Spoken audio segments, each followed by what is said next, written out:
This is Chris from Peasant Garage. We're going to do a short video on my stupidity. I ordered the wrong color, thinking that was the right color. It was an honest mistake. It looks right, but it's not. They're actually gray. So the sun visor on 2009 Camrys, 2007, 2010 Camrys is a problem, and they do this. So, you know, you get in the car and you do one of these, and on a bad day, eventually this gets torn off. So what we're gonna do is we're gonna replace the sun visor on the Camry. So what you do is you peel back, this one's actually coming off a little bit, but you peel back this, okay? And then you pull down. It should just pop out. It should just, you know, we'll see what happens here. Just 1 second, we're getting there. We'll just, yeah, it's that easy. Probably need a screwdriver for this guy. We'll see if we can just get this back piece. Kind of pushing it together already, so There. that's not good.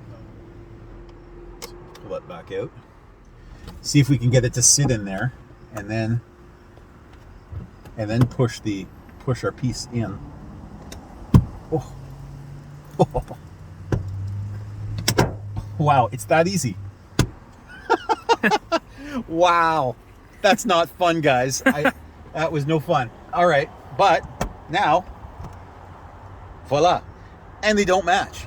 But you know, but we've got a working sun visor, and if you guys are looking for a taupe one, I have it.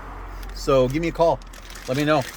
2009 Camry, 2007, 2009 taupe sun visor. Let me know.